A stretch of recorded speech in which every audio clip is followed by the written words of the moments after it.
हरिमंगल करियो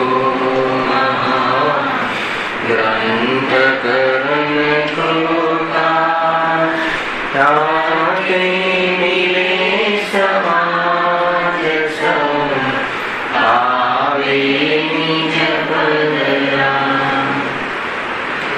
मिथ्या भावय भावती जे प्रगटे निज भाव ते जयवंत रहो सदा एक मोक्ष। आज श्री मोक्ष मार्ग प्रकाशित ग्रंथ से बीजा विचारों पर आपणे स्वाध्याय चाली रहे छे। मोहनी कर्मना उदयमां संसार व्यवस्थामां जीवनी केवी परिस्थिति थाय छे एनी चर्चा टॉपिकमां करवामां आवी छे। मोहनी कर्मना उदयमां जीव मिथ्यात्व अने कसाय भाव करे छे। एमां पण दर्शन मोहनी कर्मना उदयथी तो मिथ्यात्व भाव थाय छे अने मिथ्यात्व भावमां जीव पदार्थનું અન્યથા સ્વરૂપ અર્થાત તો તત્વનું અતત્વ સિદ્ધાંત કરે છે। લક્ષણ બતાવ્યું। અતત્વ સિદ્ધાંતમાં શું કહ્યું? જે વસ્તુ જેવી છે એવી નથી માનતું અને જેવી નથી એવું માને છે। અર્થાત તો પોતે જેવું પોતાનું સ્વરૂપ છે એવું નથી માનતું અને પોતાનું સ્વરૂપ નથી એવું એને પોતાનું સ્વરૂપ માને છે। અહીંયા સુધી ચર્ચા કરી હતી અને એમાં આ જ કથનનો આગળ વિસ્તાર કરતા પંડિતજી કહે છે કે કેવો છે આત્મા, કેવું છે એનું સ્વરૂપ કે જે નથી માનતું એવું સ્વરૂપ પોતાનું। એમાં આપણે ચર્ચા કરી હતી કે અમૂર્તિક પ્રદેશોનો પુંજ, પ્રસિદ્ધ જ્ઞાનાદિ ગુણોનો ધારક, અનાદિ નિધન વસ્તુ પોતે છે। અહીંયા સુધી ચર્ચા કેવો છે આત્મા? અમૂર્તિક પ્રદેશોનો પુંજ, પછી કહ્યું જ્ઞાનાદિ ગુણોથી પ્રસિદ્ધિ, અનાદિ નિધન અર્થાત અનાદિ અનંત વસ્તુ સ્વયં પોતે છે। હું કેવો છું? તો કે હું સ્પર્શ ગંધ વર્ણ જે દેખાય છે જ્યાં એવા પ્રદેશો એ આત્માનું સ્થાન નથી, પરંતુ જે જણાય છે જેમાં એ આત્માનું સ્વરૂપ છે। એવા જ્ઞાનાદિ ગુણોથી પ્રસિદ્ધ જ્ઞાનાદિ ગુણોથી યુક્ત અનાદિ નિધન છું। ક્યારથી છું હું? કે અનાદિથી છું, જેનો અંત નથી, નિધન નથી, એવો હું અનંત છું। એમ અહીંયા કહ્યું હું પોતે એવો છું। હવે આગળ તથા મૂર્તિક પૂદગલ દ્રવ્યોનો પિંડ, શું કહ્યું? મૂર્તિક પૂદગલ દ્રવ્યનો પિંડ। અહીંયા જે આપણે નથી અને આપણે એવા છે એવું માન્યું છે એવું શરીરનું કર્મ, શરીર અને આત્મા વચ્ચે ભેદ નથી, સ્વપનનો ભેદ નથી। શરીર રૂપી નોકર્મથી આ જીવ પોતાને અભેદ સમજે છે। તો એનું અહીંયા સ્વરૂપ બતાવ્યું છે। જો મૂર્તિક પૂદગલ દ્રવ્યનો પિંડ પ્રસિદ્ધ જ્ઞાનાદિથી રહિત, એ શરીરના ગુણોને એને બતાવે, આત્માના ગુણ એનામાં નથી એમ બતાવે। શરીરના કયા ગુણ છે? સ્પર્શ રસ ગંધ વર્ણ, શરીર રૂપી પૂદગલના સ્પર્શ રસ ગંધ વર્ણ એના ગુણ છે, એવા ગુણોથી સહિત, પરંતુ કયા ગુણોથી રહિત? જ્ઞાનાદિ ગુણોથી, પ્રસિદ્ધ જ્ઞાનાદિ ગુણોથી રહિત। એનામાં જ્ઞાન નથી, એનાથી જ્ઞાન નથી, શરીર આદિથી એનાથી સુખ નથી, એનાથી આનંદ નથી, એનાથી આત્માનું અસ્તિત્વ નથી। ત્યાં સુધી લઈ લેવું હે ને।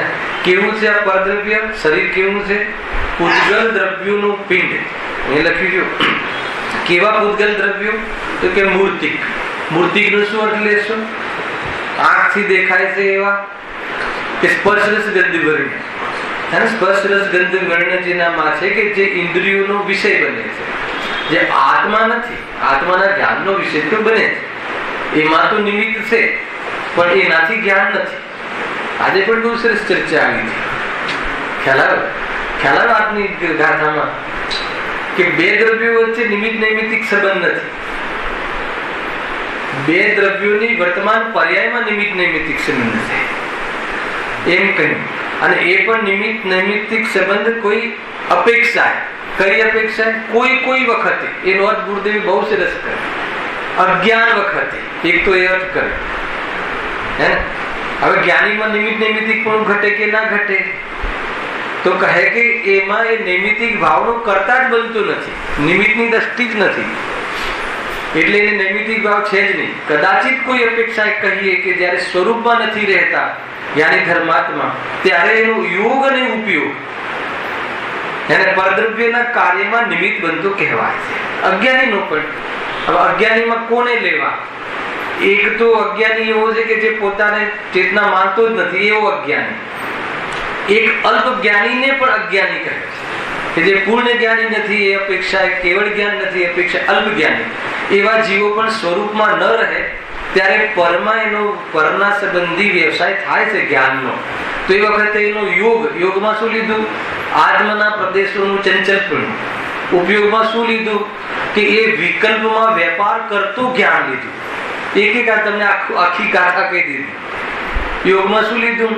કે આત્માના પ્રદેશોનું ચંચલપણું, કંપનપણું લીધું. જ્યારે એ કોઈ ક્રિયા સંબંધી ઉપયોગ લગાવે છે અને એનું લક્ષ્ય કરે છે, રોટલી બનાવવા સંબંધી આદિ, તો એના આત્માના પ્રદેશોનું કંપનપણું એને એનું અશુદ્ધ પરિણમન છે. આત્માના પ્રદેશોનું સ્થિર રહેવું એનું શુદ્ધ પરિણમન છે. કેમ કે કંપનથી શું આવે? આપણે ભણી ગયા છે પહેલા. આત્માના પ્રદેશો યોગ ગુણના નિમિત્તથી થતા આત્માના પ્રદેશોના કંપનથી કર્મોનું આત્માના પ્રદેશો સાથે આવવું બને છે. લીધું હતું ને પહેલા. કર્મોનું આવવું બને છે.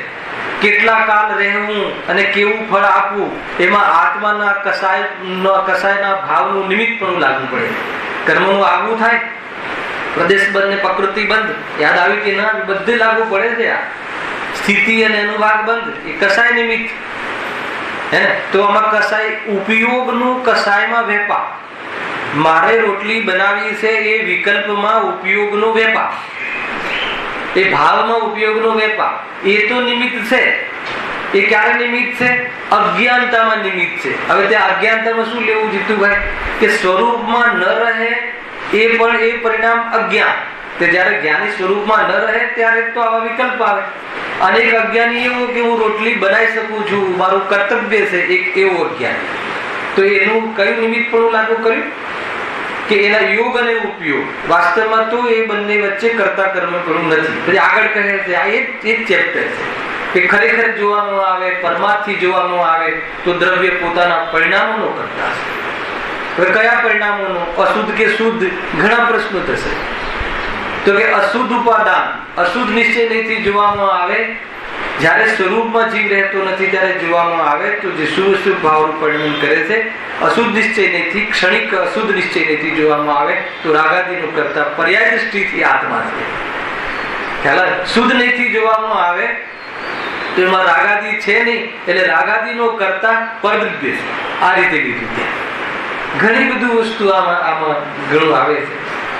શુદ્ધ નહીંથી જોવામાં આવે દ્રવ્યમાં, દ્રવ્ય તો કરતા જ્યાં પોતાના પરિણામનો કરતા પર્યાય દૃષ્ટિથી દ્રવ્ય સ્વભાવથી જોવામાં આવે તો પરિણામનું પણ એને કરવું રહેતું નથી, સ્વયં સ્વકાલમાં થાય. ઘણા લોજિક છે આની અંદર, એક બે લોજિક નથી, ઘણી ટર્મોલોજીથી વસ્તુ સ્વરૂપ રજૂ પડે. ખેર એ વિષય આવશે ત્યારે એનો વિસ્તારથી ચર્ચા કરીશું. અહીંયા તો વાત એ આવે છે કે આ જીવ જે મૂર્તિક પ્રદેશોનો પુંજ અર્થાત મૂર્તિક પૂદગલ દ્રવ્યો, પ્રદેશને પણ પૂદગલ, પરમાણુને પણ પ્રદેશ કહેવામાં આવે. આ બધી ભાષાઓ સમજવી પડશે, ટર્મોલોજી. કારણ કે એક પરમાણુ આકાશનો એક પ્રદેશ સ્પેન્ડ કરે છે. ક્યારેક ઉપચારથી પૂદગલ પરમાણુને પ્રદેશ કહી દેવામાં આવે છે. એટલે પૂદગલ પરમાણુનો પિંડ કહો કે પૂદગલ પ્રદેશોનો પિંડ કહો, એક જ વસ્તુ છે. પણ કયા પૂદગલ? મૂર્તિક. પૂદગલની વિશેષતા આગળ એનું સર્વનામ મૂર્તિક. મૂર્તિક એટલે સ્પર્શ ગંધ વાળા જે દેખાય છે. તો આ શરીરમાં જે રંગ વાળા, જે શરીરનો રોજ રંગ જોઈએ છે, કાળો ગોરો, એ બધું કોનું સ્વરૂપ છે? પૂદગલનું. અને કયા પૂદગલનું? પૂદગલ સ્કંદનું. કયા સ્કંદનું? કે જે શરીર રૂપે પરિણમિત થયા. જો પ્રસિદ્ધ જ્ઞાનાદિથી રહિત, એ આપણે વાત લીધી હતી. કેવું છે આ પૂદગલ નો પિંડ વાળું શરીર?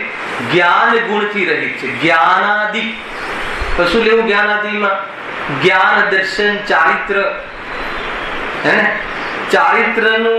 ચારિત્રની પ્રવૃત્તિ કોના માધ્યમથી કરવી? આપણે ચારિત્ર કોને સમજીએ છીએ? શરીરમાં અનાજનું ન આવવું એનું નામ ચારિત્ર. અહીંયા કહે છે કે ચારિત્ર ગુણથી રહિત છે. ખ્યાલ આવ્યો? જોઈને પગ મૂકવો, તો પગ મૂકવાની ક્રિયા એ ચારિત્ર. તો કે ચારિત્ર નામનો ગુણ તો એનામાં છે નહીં. ખ્યાલ આવ્યો કે નહીં? તો ચારિત્ર શું છે? વ્યવહાર ચારિત્ર શું છે?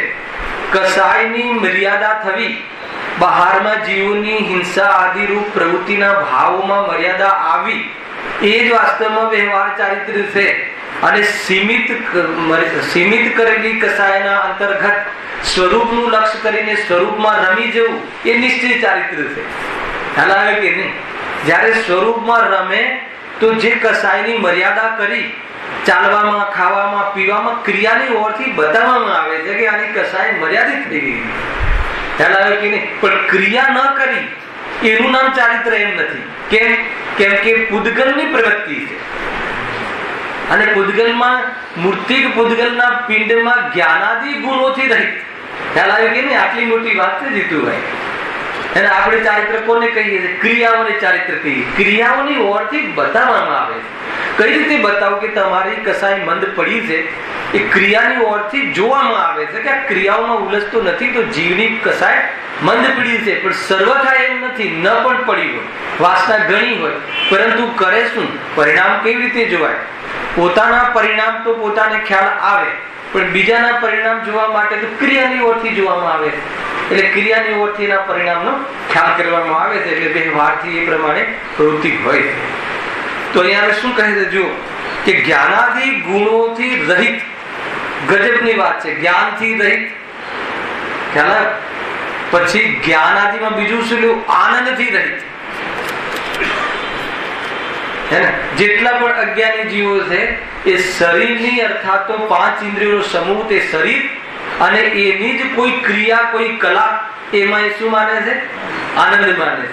અહીંયા કહે છે કે એમાં આનંદ તો છે ને, અને એમાં આનંદ આવે માને છે આ જીવ. તો કે એમાં આનંદ રહિત છે. એ આ એટલું બધું ભેદ જ્ઞાન કરાવે છે. જો મતલબ જે પણ કોઈ મારા ગુણ છે, જે પણ કોઈ મારી શક્તિઓ છે, જે પણ કોઈ મારી વિશેષતાઓ છે, એ વિશેષતાઓથી રહિત. એનાથી શું લાભ? એમાં છે નહીં. એમાં છે નહીં એટલે શું? એની સેવાથી નિવૃત્ત થઈ જાવ. કઈ રીતે સેવા કરતા હતા અશોકભાઈ? ખ્યાલ? હે ને? સેવા એટલે શું? સેવન. ગુરુદેવ અર્થ કાઢે છે આ બધા. સેવાનો અર્થ સેવન. તો શાનાથી સેવન કરતા હતા? શરીરનું. આપણી પાસે કયું સાધન છે સેવન કરવાનું? ઉપયોગ, શ્રદ્ધા, જ્ઞાન, ચારિત્ર, એનો વેપાર. તો એનાથી સેવન કરતા હતા. કેવી રીતે સેવન કરતા હતા? મારું એમાં છે નહીં તો પણ મારું માનીને અહેમ કરતા હતા. અહેમ એટલે અપનાપન કરતા હતા, અને પોતાનું માનતા હતા. એ શ્રદ્ધાની ભૂલ, એ શ્રદ્ધાનું ખોટું સેવન થયું. પછી શું? એ પોતાનું માનતા હતા એટલે જે મારી જ્ઞાન મૂડી હતી એ બધું એના પર સમર્પિત કરતા હતા. સમર્પિત કરતા હતા એટલે એના માટે એને આમ રાખવું જોઈએ, એને આ ભાજી ખવડાવવી જોઈએ, એને આમ કરવું જોઈએ, એને આ સાબુ લગાવવું જોઈએ, એને આ નામ લગાવવું જોઈએ. એમાં જ્ઞાનનો વેપાર કરતા હતા. એટલે જ્ઞાન એમાં બરબાદ કરતા હતા. ખ્યાલ આવે કે નહીં?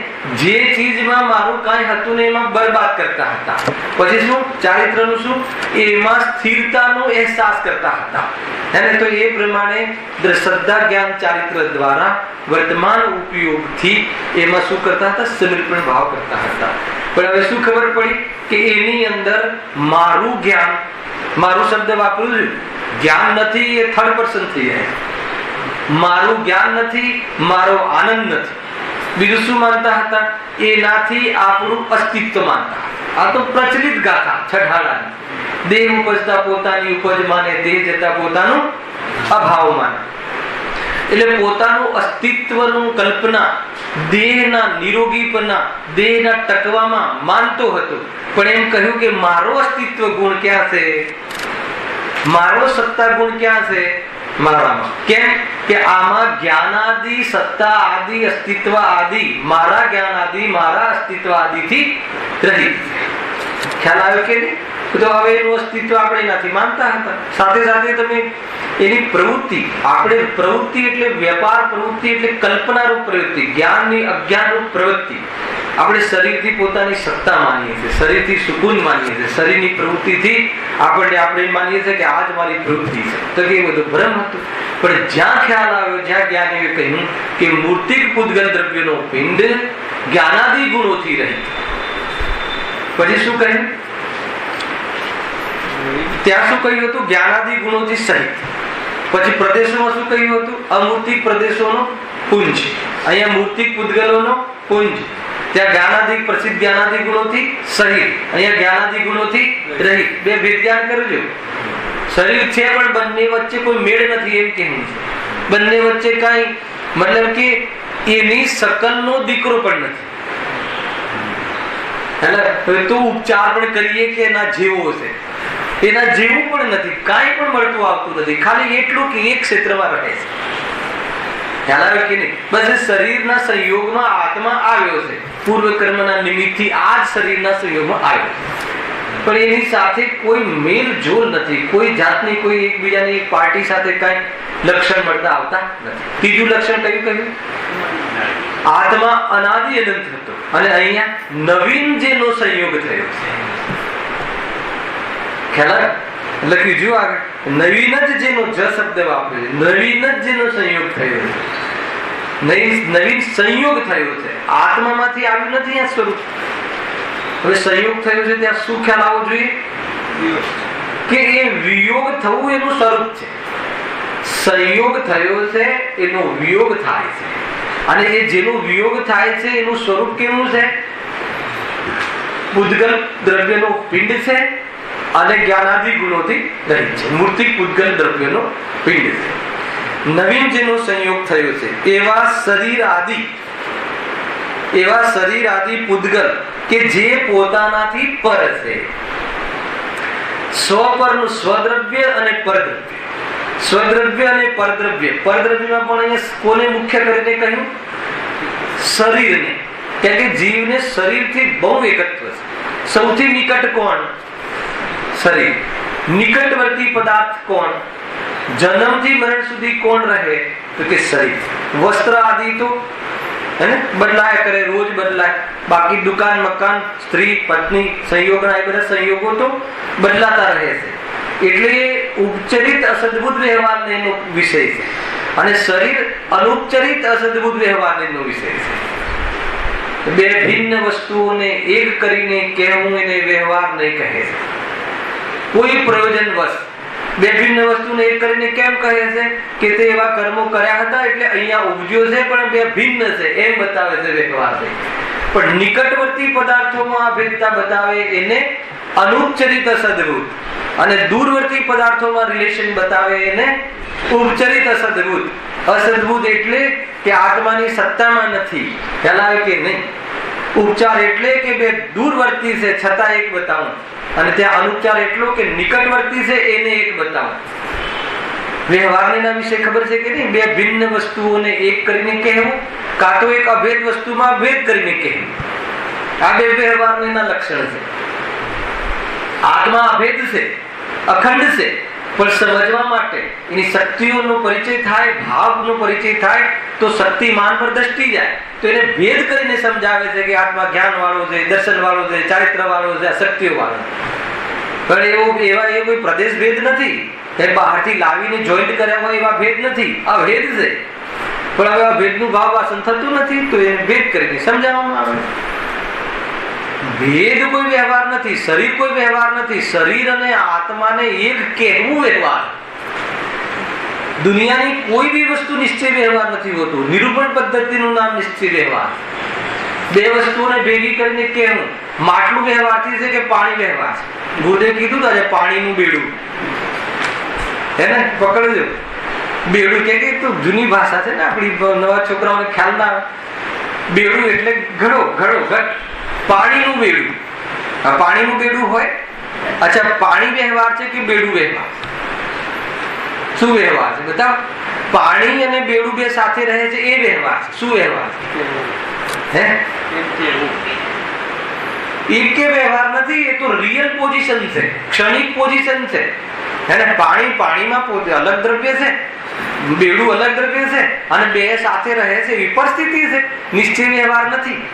પણ સાથે રહે છે તો પાણીનું બેડું કહી દેવું, આરોપ આપીને કહી દેવું પ્રયોજનવશ. શું પ્રયોજનવશ? કે પાણી કયા બેડામાં છે એ જાણવું પ્રયોજન હતું, એટલે પાણીનું બેડું કહી દેવું. હવે આ કયું બેડું છે? પૂતગલનું. પણ એને જીવ કહેવો, મનુષ્ય જીવ કહેવો. મનુષ્ય શું છે? બેડું છે, ખોખું છે, ગુણી છે. બહારનું આ ગુણી છે, બારદાન છે, ગુરુદેવના શબ્દ બારદાન છે. અને આ બારદાનમાં કોણ રહે છે? સંયોગમાં આત્મા આવ્યો એટલે એનું નામ મનુષ્ય જીવ પડી ગયું.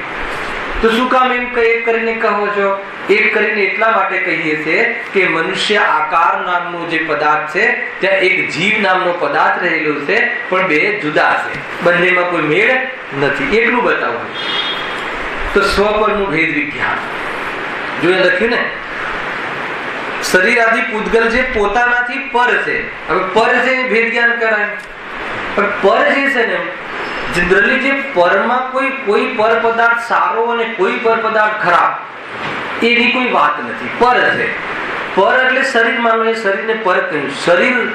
શરીર સારું કે ખરાબ? હે, નળી બ્લોક થઈ ગઈ હોય એ શરીર સારું કે એકદમ? અરે કોઈ શરીર સારું ખરાબ કોઈ વાત જ નથી. શરીર તો શરીરને પોતાનું માનવું એ ભાવ બુરો છે. શરીર કોઈ બુરું કે શરીર કોઈ સારું એટલે શરીરને પોતાનું માનવું એ ભાવ બુરો છે. શરીરમાં અશુચિ એનો ધર્મ છે. અશુચિ તો સાપેક્ષ કથન છે, શુદ્ધતાની અપેક્ષા. બાકી અશુચિ શું હોઈ શકે? અરે એમાં જે પણ કાળા સ્થળી, પીળા સ્થળી, એમાં જે બી નીકળવું પદાર્થોનું એ પ્રમાણેનું સ્વરૂપ છે. ખ્યાલ આવ્યો કે નહીં? એનું નામ મલ આપી દીધું, પણ એનું સ્વરૂપ છે. તો એ સારો ખરાબની વાત નથી. એને પોતાનું માનવું એ મમતા બુરી છે. ખ્યાલ આવ્યો? એટલે કોઈ બી પદાર્થમાં સારા પર આવ્યો એટલે તમારે એની સાથે બધા પ્રકારના રિલેશન પતી ગયા. ખ્યાલ આવ્યો? શરીર અને આત્મા બે જુદા છે એમ કહીને બંને વચ્ચે કારણ કાર્ય સંબંધ નથી, બંને વચ્ચે આધાર આદેશ સંબંધ નથી, બંને વચ્ચે કોઈ પ્રકારનો સંબંધ નથી. ત્યારે કોઈ પ્રકારનો સંબંધ નથી એનો શું? કોઈ બી સંબંધ તમે અહીંયા મને ક્રિએટ કરીને કહો કે ના ભાઈ આ સંબંધ અમને તો લાગે છે. ખ્યાલ? પછી સંબંધ કેવો હશે ને તો આજની ગાથા લઈ લો. કયો? અજ્ઞાનીને, કે નિમિત્ત દ્રષ્ટિ વાળાને અજ્ઞાનતામાં શરીર પોતાનું માને છે, તો એ વખતે શરીર અને આત્માને નિમિત્ત નૈમિત્તિક સંબંધ કહે છે. હવે તરત જ ગુરુદેવ બોલશે નિમિત્ત તરીકે કરતા કહે છે એટલે અકર્તા છે. તરત જ એનો ભાવ આવશે. નિમિત્ત તરીકે કરતા એટલે અહીંયા આ કાર્ય થયું ત્યારે અહીંયા આ કાર્ય થયું. આત્મા અહીંયા આવ્યો ત્યારે શરીર અહીંયા આવ્યો, એટલે શરીરમાં અહીંયા આત્મા રહે છે એમ નિમિત્ત નૈમિત્તિક કથન છે, પરમાર્થ નથી એ. તો આ શું કામ બતાવવાનું છે? ગુરુદેવનું આટલું પ્રવચન ચાલુ કે સ્વ અને પર કરતા કર્મ સંબંધ નથી, ભિન્ન છે. તો એનાથી શું થાય? એ નહીં આવે તો પ્રવચનમાં મજા નહીં આવે. આનું ફલ કે એનાથી દ્રવ્યની દ્રષ્ટિ થશે. મૂલવા દ્રવ્યની દ્રષ્ટિ થશે એટલે શું? દ્રવ્યની દ્રષ્ટિ થશે એટલે શું? દ્રવ્યની દ્રષ્ટિ થશે એટલે કે એને સમ્યક દર્શનનો વિષય મળશે. સમ્યક દર્શનનો વિષય મળશે એટલે શું? એટલે વિતરાગી થઈ જશે, સુખી થઈ જશે. કેમ કે મૂળ પ્રયોજન તો સુખી થયું છે. હવે આ તો થયું શાસ્ત્રીય ભાષા. હવે તમને મૌલિક ભાષામાં બતાવું છું. જ્યાં દેહ અને આત્મા, દેહ મૂર્તિક પ્રદેશોનો પુંજ, જ્ઞાનાદિ ગુણોથી પ્રસિદ્ધ અનાદિ નિધન હું સ્વયં પોતે છું, અને મૂર્તિક પૂતગલ પ્રદેશોનો પિંડ, પછી જ્ઞાનાદિ ગુણોથી રહિત, પછી નવીન જેનો સંયોગ થયો છે એવા શરીર આદિ પૂતગલ દ્રવ્ય મારાથી પર છે, જુદા છે. જુદા છે એમ ખ્યાલ આવે, એમ અનુભવમાં આવે તો શરીર સંબંધી લક્ષ છૂટે છે અને મારું છે જ નહીં, અને હું છું એ અમૂર્તિકનો પુંજ છું, જ્ઞાનાદિ ગુણોથી ભરેલો છું, એમાં બી પૂર્ણ છું, એટલે એમાં કાંઈ કરવાનું નથી. એટલે હવે શરીર સંબંધી જે લક્ષ્ય હતો, પક્ષ હતો, વિકલ્પો હતા, એ શું થઈ ગયું? વિકલ્પ ન રહ્યા, એનું નામ દ્રવ્ય દૃષ્ટિ. ખ્યાલ? દ્રવ્ય એટલે શું? પોતાનો સ્વભાવ. કેવો છે સ્વભાવ? જ્ઞાનાદિ રૂપ. કેવો છે? ત્રિકાલ અસ્તિત્વ. કેવો છે? અનાદિ નિધન અને પરિપૂર્ણ. બરાબર છે? તો એવો સ્વભાવ પર દ્રષ્ટિ થઈ. દ્રષ્ટિ થઈ ક્યારે કહેવાય? કે પરદ્રવ્ય પરદ્રવ્યથી જ બતાવવું પડે છે. બતાવવું કઈ રીતે? કે એને પરદ્રવ્ય સંબંધી લક્ષ છૂટી ગયું. કેમ છૂટી ગયું? કેમ કે સ્વપરનું ભેદ વિજ્ઞાન થઈ ગયું. ખ્યાલ આવે કે નહીં? પરને બી પૂર્ણ, પરની પરિસ્થિતિ પૂર્ણ, પરની પર્યાય પૂર્ણ, બધું પૂરું છે. હવે હું શરીરને પૂર્ણ કરું એ વાત ન રહી, અને પોતાના આત્મામાં કંઈ લાવું શરીરમાંથી એ વાત ન રહી, એ પરિસ્થિતિ ન રહી, તો વિકલ્પ ન રહ્યો. વિકલ્પ ન રહ્યો, પરમાંથી કંઈક લાવવાનો અને આત્મામાંથી કંઈક કોઈને આપવાનો, એનું નામ દ્રવ્ય દ્રષ્ટિ. કેમ કે દ્રવ્ય કેવું છે? પૂર્ણ. કોઈ દ્રવ્યને કંઈ આપવું પડે એવું સ્વરૂપ નથી. તો એને જ્યારે સ્વરૂપ સમજ્યો અને વિકલ્પ મટી ગયો કંઈ કરવાનો, એનું નામ દ્રવ્ય દૃષ્ટિ. તો એનાથી શું થશે? શું થશે? એનાથી વિકલ્પનો અભાવ થયો. એનાથી શું થશે? નિરાકુલતા થશે. તો એનાથી શું? નિરાકુલતા એટલે સુખ થઈ. આ પદ્ધતિ, બીજી કોઈ પદ્ધતિ નથી. પણ આ જીવ કયું પકડ ચાલે છે અહીંયા? મોહનીય કર્મના ઉદયમાં, દર્શન મોહનીય કર્મના ઉદયથી ભ્રમના કારણે આ સ્વ અને પરનો વિભાગ જે વહેંચાયેલો છે સૃષ્ટિમાં, સ્વરૂપથી આ રીતે વહેંચાયેલું છે, એનું ભાન ન હોવાના કારણે ખ્યાલ આવ્યો? શરીર આદિને પોતાનું માને છે, અને પૂરું જીવન અનાદિકાલથી ટોટલ સમય એની પાછળ વિતાવે છે. તો એનાથી શું થશે? અહીંયા શું થશે એનો જવાબ ત્રીજા અધિકારમાં છે. પણ મોહના ઉદયમાં કેવી રીતે જીવન જીવે છે એ આ બીજા અધિકાર. કેવી રીતે જીવે છે, કેમ જીવે છે? આપણું જીવન જુઓ, અને 24 કલાક જેની સેવા કરીએ છીએ, તો શું કામ કરીએ છીએ? એ અહીંયા જવાબ આપે. શું કામ કરીએ? અરે આપણા ઘરમાં જ એવા પ્રસંગો આવી ગયા કે શરીર જુદું થતું જોયું અને અગ્નિમાં માટી ભેગું થતું જોયું, પણ આ જીવને તો પણ મોહથી ના કારણે આ શરીર જુદું છે, મારું નથી એવું એને ખ્યાલમાં આવતું નથી. તો એના કારણે શું કરે છે? એના માટે 100% એના માટે પ્રવૃત્તિ. જાગે તો બી એના માટે, ઊંઘે તો બી એના માટે, પ્રદક્ષિણા 3 ફરે તો બી એના માટે. ખ્યાલ કે ના? ઘણા લોકો પ્રદક્ષિણા ફરે ને પેલા વોકિંગમાં નીકળ્યા હોય રીતે. ભગવાન કયા બેઠા છે, શું છે, એમનું સ્વરૂપ શું છે, કઈ ખબર જ નહીં હોય. એવી સ્ટાઇલ થઈ ગઈ. પંચમ કામની મતલબ કે એવી જાતિનો પ્રભાવ છે. જે એકદમ યંગસ્ટાર આવે ને તીતુભાઈ દર્શન કરે તો આમ જોયું હમણાં આમ કરે. કેમ કે પિક્ચરોમાં જોયું ને ક્રિશ્ચિયન અત્યારે બધું મુખ્ય છે, કાંઈ ખબર નથી આમ શું છે, શું કામ કરે છે, કશી ખબર નથી. ગજબની દુર્દશા છે. મોહની કર્મના ઉદયમાં દેવશાસ્ત્ર ગુરુ સંબંધી ભાન નથી. સાચા દેવશાસ્ત્ર ગુરુ વિતરાગી દેવ, એની ભક્તિનો ભાવ રાગ, ભક્તિ આવે તો પણ કેવી પ્રવૃત્તિ, અને આત્માની ભક્તિ, નિશ્ચય ભક્તિ શું, કાંઈ કોઈ ખબર નહીં. મોહના કારણે બસ એક ભગવાન હોય કે જે આપણી શું માંગ પૂરી કરે. મોહથી કાંઈ એને કશો જ ખ્યાલ નથી. કેવું જીવન જીવે, ઘણું બધું શીખવા જેવું છે. બાળબોધ ભાગ 1 થી ચાલુ કરવા જેવું છે. રીતુભાઈ, બાળબોધ ભાગ 1 થી દર્શનની વિધિ. તમે દર્શનની વિધિ સાંભળો તો એમ લાગે અંદર શાસ્ત્રમાં આપી છે, આપણને એમ લાગે કે આ વિધિથી આપણે કોઈ દિવસ દર્શન કર્યા નથી. બાહ્ય અને અંદર બંને. મોટા મોટા ગ્રંથ તો આપણે સાંભળીએ છીએ, કેવલ જ્ઞાનની પર્યાય પણ દ્રવ્ય સ્વભાવમાં નથી, પણ દેહની આસક્તિ છૂટી નથી. ખ્યાલ આવે કે નહીં? હવે એને કેવલ જ્ઞાનની પર્યાય પણ દ્રવ્ય સ્વભાવમાં નથી. એ ભેદ જ્ઞાન પેલા સ્થૂળ ભૂલતો આ પર્યાય મારી છે એમાં તો એ જરા પણ કચાશ રાખતો નથી. ખ્યાલ આવે કે આ પર્યાય પ્રાપ્ત પર્યાયમાં તન્મય લખ્યું છે મોહના કારણે. જે પર્યાય મળે એ પર્યાયમાં તન્મય થઈ જાય છે, સાંભળે કે રાગની પર્યાય, કેવલ જ્ઞાનની પર્યાય પણ શુદ્ધાત્મામાં પરમ સત્ય વાત છે.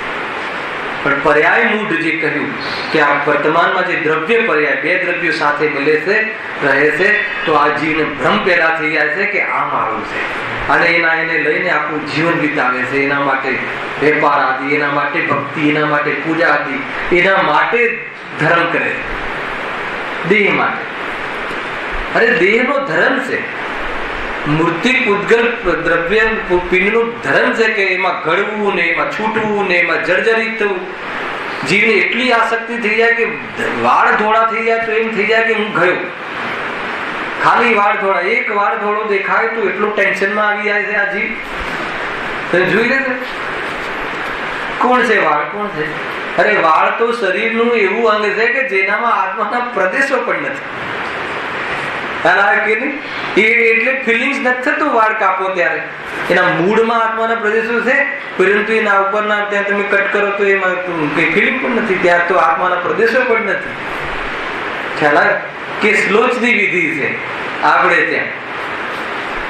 ખ્યાલ આવે રાજે જે બાલ આદિ જે છે એ બહારનો શણગાર છે, અને એ શરીરનો શણગાર છે, એમાં આત્માનું સુખ નથી. મુનિરાજ આમ પકડીને વાળ ફેંકી દે છે કેસલો છું. ખ્યાલ આવે છે કે નહીં? વિચાર કરવા જેવું છે. શરીર સુંદર દેખાય તો હું સુંદર દેખાવ, એટલું બધું એકત્ર. થોડું બી શરીરમાં આગળ પાછળ થાય તો એ જે બરદાસ્ત નથી કરી શકે. એનામાં કાંઈ નથી થતું. તો પણ રહસ્ય એ નીકળ્યું છે એટલે કે તારામાં કાંઈ નથી થતું. જો આ અગ્નિમાં નાખી દેવામાં આવે છે, જો તારામાં કાંઈ નથી થતું. કેટલું સુંદર સ્વરૂપ છે આત્માનું, કે આ બધું જાણવામાં આવે છે જેમાં એ આત્મા છે. એ છે જો પ્રસિદ્ધ જ્ઞાનાદિ ગુણોથી યુક્ત એ છે આત્મા. प्रतिपल ज्ञान की उठे तरंग झांकता उसमें आत्मराम. आबाल सभी गोपाल सुलभ सबको चिन्हे अभिराम. आ से आत्मा. प्रतिपल ज्ञान की उठे प्रतिपल तरंग. हर समय જે જેનું જાણવું થાય એના જ્ઞાનના ક્રમમાં જે આવ્યું એ તો જ્ઞેય છે, જાણવામાં આવે એ તો. પણ જે જાણનારો જે છે, જાણી રહ્યો છે એ આત્મા છે, ભિન્ન છે. ખ્યાલ આવે કે નહીં? તો એ રીતે છે. किंतु पर सत्ता में प्रतिबद्ध એ આત્મો છતાં પર સત્તા આ આત્મા અને દેહ, એમાં દેહ પર સત્તા છે. નવીન સંયોગ થયો છે પર સત્તા. એને આત્માની સત્તા નથી, આત્માની સત્તામાં નથી, નવીન જેનો સંયોગ થયો છે. किंतु पर सत्ता में प्रतिबद्ध किरमरकट सी गहरे अनंत. अरे पाकर खोया भगवान नहीं देखा मैंने कभी वसंत. पाकर खोया भगवान. કેવી દુર્દશા. બે અર્થ લેવું. સ્વયં ભગવાન છે પણ દેખતો નથી, ખોયેલું રત્ન. અને બીજું અવસર આવ્યો છે પામવાનો, પણ જે આત્મા નથી એને આત્મા માને છે. આવ્યું શું પેલું આગળનું લક્ષણ મોહના ઉદયમાં? જે પોતે નથી એ પોતાને એ પોતે છે એમ માને છે. પાકર ખોયા ભગવાન. પરમાત્મા પણ પ્રગટ કરવાનો અવસર એને આ દેહની સેવામાં વિતાવે. ખ્યાલ આવે કે નહીં? દેહની સેવામાં ગજબ છે. કેટલું ધોયું પણ ક્યારે બી મલિનતા મટી નહીં. કેમ કે મલિનતા એનું સ્વરૂપ છે. ખ્યાલ આવ્યો?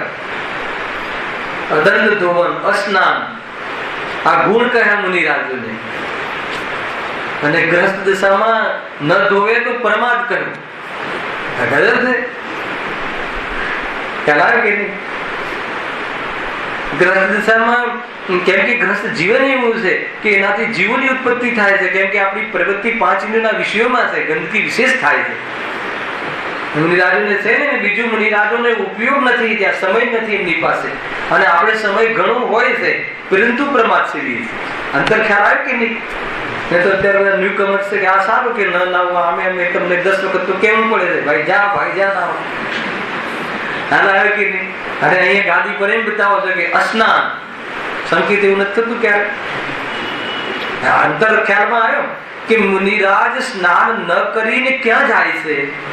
અને તમે સ્નાન ન કરવાનું પ્રવૃત્તિથી તમે ક્યાં બેઠા છો? અંતર જોઈ લીધું. સ્વરૂપમાં જાય એના માટે તો બરાબર છે, શરીર તો છૂટવાની, આત્મામાં જાય એના માટે તો શરીરની સેવા ન કરે તો ચાલે, પણ આત્મામાં જાય નહીં અને બહારમાં પ્રમાદ કરે, હેલાય કે નહીં, અને એનાથી હિંસા પ્રવૃત્તિ વધારે. બધું જ લેવું, અધ્યાત્મ શું, ચરણાનો યોગ શું, દરેક વસ્તુ આમ છલો છલ. કેમ કે આખિરકાર વિતરાગી બનવું છે ને, વિરક્ત બનવું છે ને. આત્માનું સ્વરૂપ તો એક દ્રવ્યાનુયોગનો વિષય કેટલો ખ્યાલ આવે કે નહીં?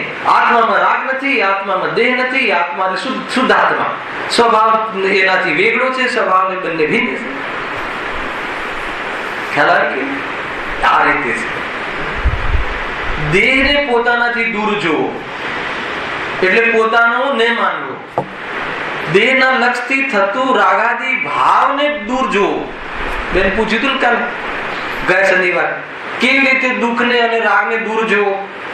દ્રષ્ટિ અપેક્ષા. દ્રષ્ટિ અપેક્ષા એટલે આ મારા લક્ષણ નથી, આ મારો સ્વભાવ નથી, આ મારા સ્વભાવથી જુદા છે, એટલે દૂર જોયા. તો દૂર જોયા તો એના પ્રત્યેનું આકર્ષણ ઘટે અને એના તરફનું કર્તૃત્વ બુદ્ધિ તૂટે, ત્યારે જઈને એનો અભાવ થાય. દૂર જોવા એટલે શું? આપણી સાથે સંબંધ ન માનવો, દ્રષ્ટિમાં જે ન લેવું એનું નામ દૂર માનવું. અને જયારે દ્રષ્ટિ તૂટે છે પછી ઔપચારિકતા તો ગજબ છે.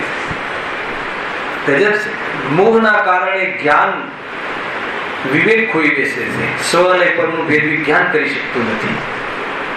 મોહના કારણે અભેદની દ્રષ્ટિ કરતું નથી, અંધ દ્રષ્ટિથી જીવન જીવે છે. તીવ્ર મોહના કારણે અભેદની દ્રષ્ટિ થતી નથી, એક આત્માની દ્રષ્ટિ થતી નથી, અંધ શ્રદ્ધાથી જીવે છે, ખોટી શ્રદ્ધાથી જીવે છે. ખ્યાલ આંખોનો આંધળો તો સમ્યક દર્શન કરી લે, પણ શ્રદ્ધાનો આંધળો તો ખ્યાલ આવે કે નહીં, પંચ પરાવર્તન કરે. આંખોના આંધળાથી કોઈ બહુ મોટો ફરક નથી પડતો, પણ શ્રદ્ધાનો આંધળો જે રહે, પોતાનું આંખ આત્માને હોતી નથી. જ્ઞાન આત્માની ચક્ષુ છે, એ વિવેક ચક્ષુ છે, એનાથી સ્વપરનું ભેદ વિજ્ઞાન કરે અને આત્માની શ્રદ્ધા કરે તો દેહ મળતો નથી. જે દેહ ઝૂંટવાઈ જાય અને એ મળે એ આપણી આત્માની શોભા નથી. ગમે એટલું સુંદર શરીર હોય, 8 ફૂટની 8 ફૂટ તો કાંઈ નથી. આપણા તીર્થંકરોના શરીર તો જુઓ કેટલા ધનુષ, 500 ધનુષ હે ને. અત્યારે 7-8 ફૂટની હાઈટ જોઈને આપણને એમ થાય 500 ધનુષ હાઈટ. ખ્યાલ આવે છે કે નહીં? કોની હાઈટ હોય ખ્યાલ આવે? એમનું અભિમાન જ નહીં, એનું લક્ષ્ય જ નહીં. ઘણું બધું સમજવા જેવું છે. દેહ અને આત્માની ભિન્નતા ભાસતી નથી. જો એના સંયોગ રૂપ, જો નવીન જે સંયોગ થયો એના સંયોગ રૂપ નાના પ્રકાર મનુષ્ય તિર્યંચ આદિ પર્યાયો હોય છે. આ તિર્યંચ નામ કેમ પડ્યું, આ નારકી નામ કેમ પડ્યું? તો એ નારકીનું શરીર મળે આત્માને તો એવી જાતિની પર્યાયો થાય. પર્યાયો એટલે દ્રવ્ય પર્યાય. બે દ્રવ્યો મળીને એક અવસ્થા વિશેષ નવા શરીર મળે છે. તો એમાં શું થાય છે? તે પર્યાયોમાં આ મૂઢ જીવ, મૂઢ એટલે શું? મોહી. કયો મોહ? દર્શન મોહ, મિથ્યાત્વ ભ્રાંતિ. મૂઢ જીવ અહમ બુદ્ધિ ધારી રહ્યો છે. અહમ બુદ્ધિ એટલે શું? આ હું છું એમ માની રહ્યો છે. સ્વપરનો ભેદ કરી શકતો નથી. કેમ ભેદ કરી શકતો નથી?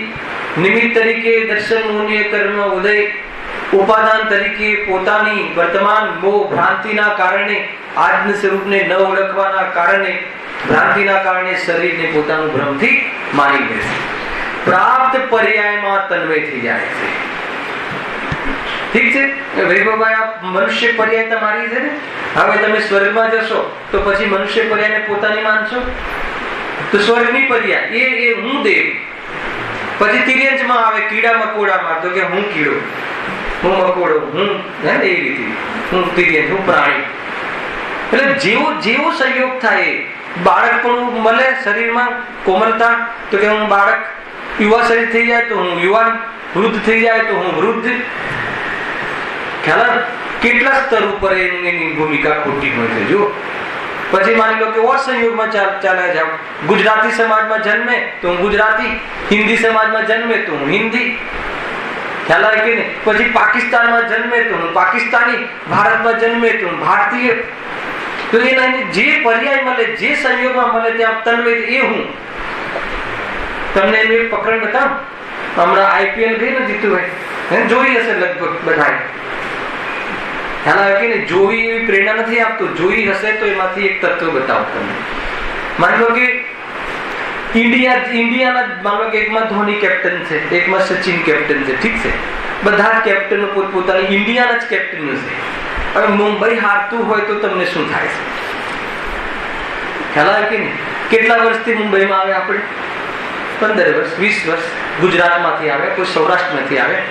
હવે મુંબઈ આવે એટલે આપણે તન્મય થઈ ગયા કે અમે મુંબઈ વાળા. એ બોલતા નથી. આ મિથ્યાત્વ, ચાહે શ્રદ્ધા મિથ્યાત્વ રૂપ હોય કે સમેત રૂપ હોય, જ્ઞાનનો વિષય નથી બનતું, ફિલિંગમાં આવે.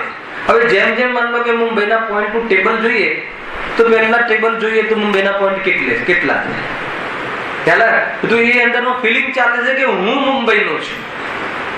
આ બતાવું જો આ મિથ્યાત્વ છે. આ પાપ લાગે કે ના લાગે? આને પાપનો બાપ છે. હું મુંબઈ વાળો છું એમ રહીને પછી જે બધું ચાલુ થાય છે એની પાછળ છે. હું આ દેહ વાળો, હું મનુષ્ય છું, હું આ શરીર વાળો, આ શરીરને હું મારું માનું, એના જેવું મોટું પાપ કોઈ છે જ નહીં. એના જેવું મોટું વ્યભિચાર કોઈ છે જ નહીં. એમાં બધા પાપ ગર્ભિત થઈ જાય. જૂઠ, હલાવે કે નહીં? સ્વરૂપની હિંસા, બીજી વસ્તુને પોતાની મારી ચોરી, બીજી વસ્તુની દ્રષ્ટિ દેખવી, બીજી પદાર્થની દ્રષ્ટિમાં લેવું, કુશીલ, પરદ્રવ્યને ગ્રહણ કરવા, એ પરિગ્રહ. આ શરીરને પોતાનું માનવું, 5 પાપ ત્યાં વિદ્યમાન છે. અને પછી પ્રવૃત્તિમાં આવે, પરિણામમાં આવે, અને પરિણામ પ્રવૃત્તિ તરફ પહોંચી જાય. આ શું છે? મોહની કર્મના ઉદયમાં જીવની સંસારમાં થતી અવસ્થા. ખ્યાલ આવે કે નહીં? આ ફિલિંગ્સ ખ્યાલ આવે છે? બોલે એવું થતું હતું કે નતું થતું? ગિરીશભાઈ, થાય એ બહુ મોટી વાત નથી, પણ થાય અને નથી થતું માનવું એ બહુ મોટો દોષ છે. અરે કમસે કમ પોતાનો દોષ તો પકડાવવો જોઈએ ને કે હું આ માનું છું, આમ માનું છું, આ મારો દોષ છે. જોઈ લેજો જેમ જેમ એના પોઈન્ટ એ ફાઇનલમાંથી બહાર નીકળતું જાય. ખ્યાલ આવે? જોઈ ના શકીએ આપણે ખરાબ રમતી હોય ટીમ આપણી બોમ્બેની, બંધ કરી. કેમ? શું થયું? દ્વેષ ઉત્પન્ન થયો. કેમ ઉત્પન્ન થયો? પેલા તો એની મારી પોતાની માની હતી અને આપણો અભિપ્રાય હતો કે સારું રમવું જોઈએ અને એ પ્રમાણે થતું નથી. હવે દ્વેષ ઉત્પન્ન થયો. બસ આ ધંધો કર્યો આપણે. રાગ દ્વેષ આ કામ કરે. મોહનીય દર્શનોના કારણે બધી જીવા પ્રવૃત્તિ કરે. જબરજસ્ત પ્રાપ્ત પર્યાયમાં તન્મય. જે પર્યાય મળે, એવું નથી કે કોઈ જે પર્યાય મળે. ધારાવીની ઝોપડપટ્ટીમાં રહેતા વ્યક્તિને તમે એમ કહો તને બંગલામાં લઈ દેવું છું, એ કલ્પના નહીં કરી શકે. નહીં, અમે અહીંયા ઠીક છીએ. કોઈ બી જે પર્યાય મળે એ પર્યાયમાં તન્મય સેટ થઈ જાય. આપણી લોકલ ભાષામાં ત્યારે સેટ થઈ જાય. એનો શું અર્થ? કે નહીં, આ મારું સ્વરૂપ છે, અમારે આમ જ છે. ખ્યાલ આવે કે નહીં? અહીંયા કહે છે કે તારું સ્વરૂપ નથી, એ મૂર્તિક પ્રદેશોનો પુંજ છે શરીર, અને એ બધા સ્થાન તારા નથી. તે સ્પર્શ ગંધ વર્ણ વાળું જે ક્ષેત્ર દેખાય તારું ક્ષેત્ર નથી. એને જાણવાનું પરિણમે છે એ તારો અમૂર્તિક ભાવ છે, એ તારા અમૂર્તિક શક્તિઓ છે, ફિલિંગમાં આવેલી છે. અને જ્યાં બે ભિન્ન છે એમ ખ્યાલ આવે, નિર્ભાર થાય અને તું આનંદની લહેર માણતો હોય, અકર્તાની દ્રષ્ટિ થઈ કરતાપણાની દ્રષ્ટિ તૂટી, તો એ જે તું નિરાંત માનતો હોય એ તારું સ્વરૂપ છે, એ તારું અધિકાર છે, એ તારું કર્તવ્ય છે, એ આત્મા છે. એટલી મર્યાદામાં આત્મા છે. ખ્યાલમાં આવે છે કે નહીં?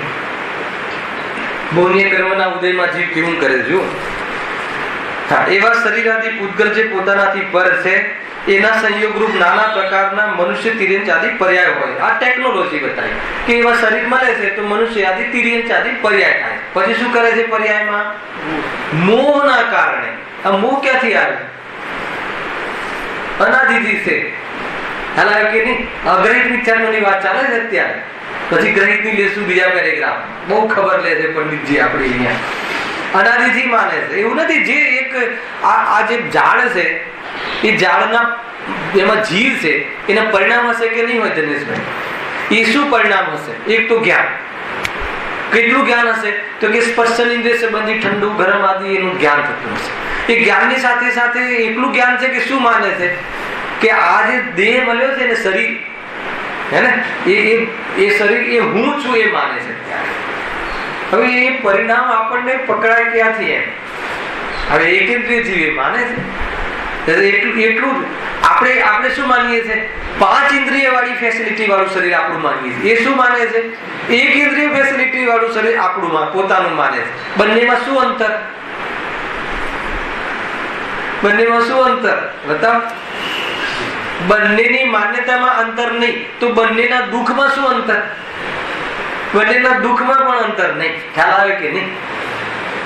તમે ઓલું સિદ્ધ સમાન બતાવો ને, એ બતાવવું છે અમારે તો. પણ અત્યારે આપણે આ જે માનીએ છીએ એ છોડીએ તો એ દેખાશે. સિદ્ધ સમાન છે બધા જીવો. એ દ્રવ્ય સ્વભાવથી બતાવીશું. પેલા પર્યાયમાં જોતો ખરો કેવી જાતિની પોઝિશન છે મોહને લઈને.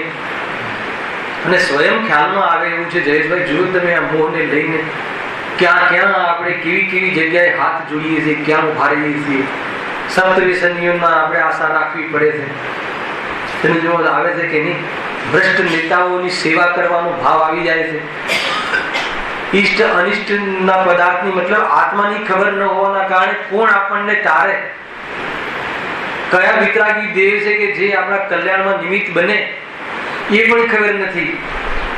કોઈ કહે કે અહીંયા આમ કરો તો બસ બધું બરાબર થઈ જશે. જોવે નહીં કે થશે કે નહીં થશે, કરે કે નહીં કરે.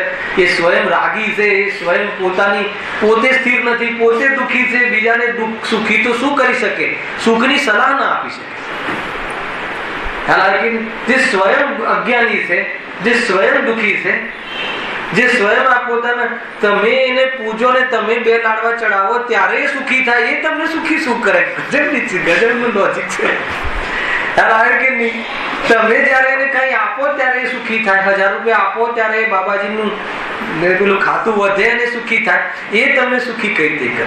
એના ખાતામાં ભેગા થયેલા પૈસા જે ગવર્મેન્ટને નથી આપતું એ તમને શું આપશે? ખ્યાલ આવે કે નહીં?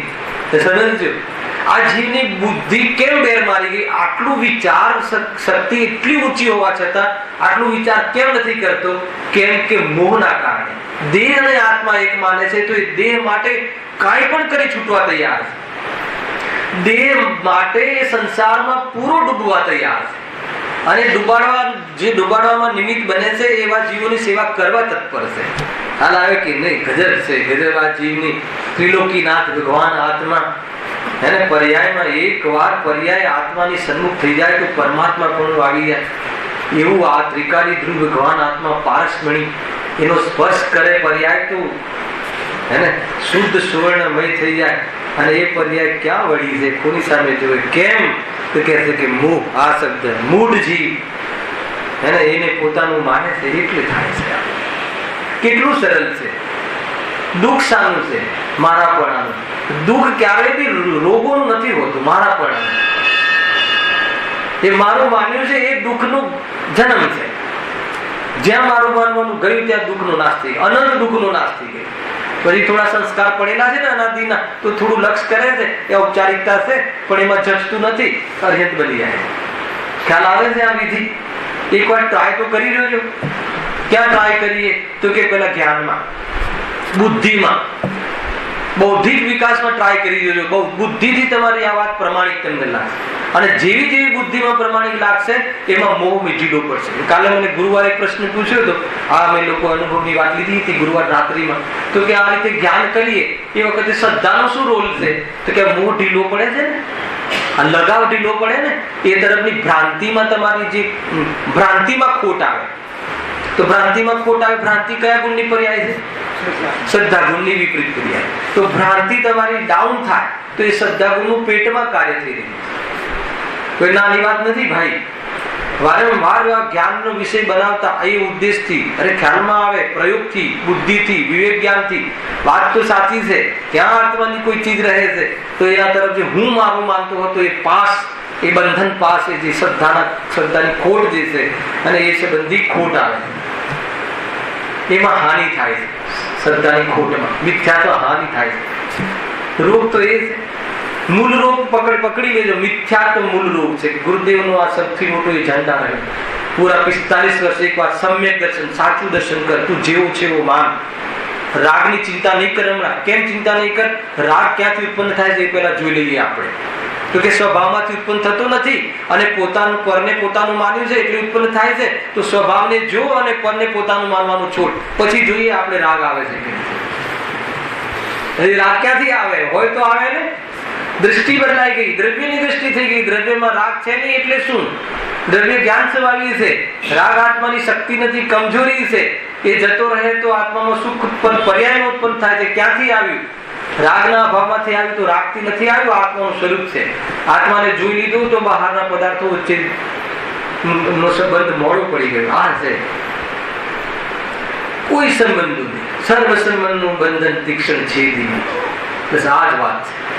સર્વ સંબંધનો બંધન તીક્ષ્ણ છેદીને વિચરસો કવ મહત પુરુષને પંથજો.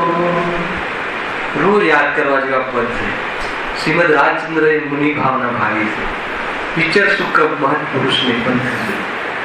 ખ્યાલ આવે કે સર્વ સંબંધ નું બંધન, સંબંધ હતા જ નહીં, એ બંધન હતું. બંધન તીક્ષ્ણ છેદીને. કઈ રીતે છેદીને?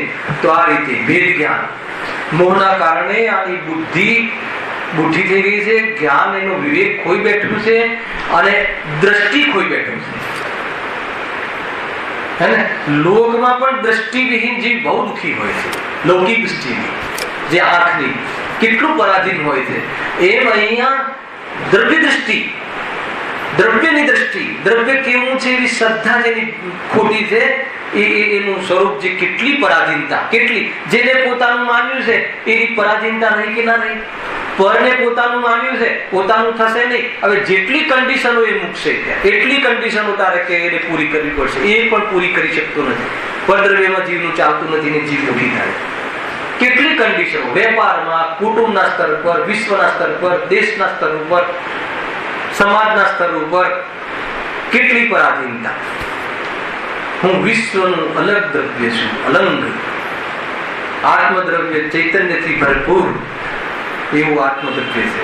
વિશ્વના અનેક દ્રવ્યો સાથે કોઈ નિસ્બત નથી. જલ્દીથી જલ્દી ત્વરાથી આ નક્કી કરવા જેવું છે. ખ્યાલમાં આવે છે કે નહીં? જેની દ્રષ્ટિવિહીન, મોહના કારણે દ્રષ્ટિવિહીન છે, અને મોહના કારણે જ્ઞાનમાં વિવેક નથી. વેદ જ્ઞાન ભૂલી ગયું. દેહનું હોવું દોષ નથી. દેહ અને આત્માનું સાથે હોવું એ દોષ નથી. દેહ અને આત્મા બંને એક માની લેવા, બસ આટલી તો ભૂલ છે. ભૂલ કેટલી છે? અચ્છા, આ ભૂલ કોણ મટાડશે? દેહ મટાડશે. સ્વયં કરી છે તો બસ આ જ્ઞાન, આત્મજ્ઞાન, આત્માના આગમના માધ્યમથી અને વિશેષ વિચાર કર્યો. દેહ જુદો. હાલ કોઈ કહે કે તમે દેહથી વેદ વિજ્ઞાનની વાત આટલી કેમ કરો છો? કેમ કે દેહથી જીવને કરતો જે દેહ મળે એની સાથે પોતાનું એકત્વ કરી દે. અને જેટલા બી પ્રકરણો થાય છે ને પછી એ બધા એની ભૂખ ક્યાં લાગે? આત્મામાં લાગે કે શરીરમાં લાગે? બધા ભૂખ એ આત્માનો ધર્મ છે કે ભૂખ એ દેહનો ધર્મ છે? દેહનો ધર્મ છે. અગ્નિ પેદા થવી દેહમાં. ખ્યાલ? એ ભૂખથી આકુલતા થવી એ આત્માનો દોષ છે. કેમ કે પહેલી ભૂલ શું હતી કે દેહને પોતાનો માન્યો, તો દેહનું જે પણ કાંઈ છે પોતાનું માન્યું. હવે દેહનું પોતાનું ઓપરેશન કર્યા કરો. હવે ઓપરેશન કર્યા કરે, એક ક્ષણ પણ વધારે નથી રહેતો. કેમ કે નવીન જેનો સંયોગ થયો, જેટલા કાલ માટે આવ્યો છે એટલા કાલ માટે શરીર સંયોગમાં આવે છે. આત્મા અનાદિ અનંત છે અને શરીર સંયોગ છે. જે પણ જે મતલબ કે એગ્રેસિવ પણ જે છે દેહથી આવે છે. જોઈ લેજો તમે, આપણા જીવનમાં જોઈ લેજો. है ना? मान लो कि घर में आग लागे तो पहला શું બચાવ? થોડી આગ લાગે તો પહેલા પલંગની ચાદર પણ બચાવીએ, પણ આગ વધારે લાગે તો તિજોરીના રૂપિયા બચાવીએ, એનાથી વધારે લાગે તો કુટુંબના છોકરાઓને બચાવીએ, એનાથી વધારે લાગે તો હવે છોકરાઓએ બચે એવા નથી, એવી આગ લાગે તો હાલ આવે કે નહીં? બધું પડતું મૂકે, ભાગે બાર કે બધું ભલે બળી જતા, હે ને? શું કહે છે ને? જીવ છે તો જાન છે તો જહાન છે. હવે કઈ જાન? આ દેહ સાથે મળેલી આત્માની જાન, એને એ બી છે ને આત્મા, એ બી તો શું કહેવાય છે એને? પ્રાણ કહેવાય છે ને, 10 પ્રાણ રૂપ જીવન. ખ્યાલ આવે? પણ જ્યાં ખ્યાલ આવે કે આત્મા જીવત શક્તિ આત્માનો પ્રાણ છે, જો એ ખ્યાલમાં આવી જાય અને એ મારો પ્રાણ હણાય છે, એ મારું સ્વરૂપ હણાય છે, એ ખ્યાલમાં આવે તો દેહને પણ પડતું મૂકે. કોણ? જ્ઞાની. હાલ આવે કે નહીં? અરે દેહને પડતો મૂકે એટલે પડતો ક્યાં મૂકે? પહેલા દ્રષ્ટિમાં પડતો મૂકે, પછી પડતો ક્યાં મૂકે? લક્ષમાં પડતો મૂકે, એનું નામ પડતો મૂકે. હાલ આવે છે કે નહીં? જ્યાં એમ લાગે કે અરે મારો જીવત પ્રાણ, મારો અનંત આનંદ વાળો પ્રાણ મારી પર્યાયમાં પ્રગટ થવાનું કોણ નડે છે? તો કે દેહની દ્રષ્ટિ. તો કે દેહની દ્રષ્ટિ તોડ કે દેહને પડતો મૂક, કેમ કે દેહ અને આત્મા બે જુદા છે. એટલે અહીંયા જ્ઞાનીઓ કહે છે કે તું એક ભાવ તું આત્મા માટે આપી દે, અનંત ભાવ તે આ દેહ માટે આપ્યા છે. હવે એક ભાવ તું આત્મા માટે આપી દે એટલે શું? દેહની દ્રષ્ટિ તોડ. દેહની દ્રષ્ટિ તોડ પછી શું થશે? એનું લક્ષ છૂટશે તો શું થશે? પછી શું થશે? સુખી થઈ જશે. સુખી થઈ જશે. આ જ ઉપાય છે, બીજો કોઈ ઉપાય નથી. આખી કાલે સહજાનંદી અવિનાશી આત્મ સ્વરૂપ સહજાનંદી શુદ્ધ સ્વરૂપી અવિનાશી આત્મ સ્વરૂપ સહજાનંદી શુદ્ધ સ્વરૂપી અવિનાશી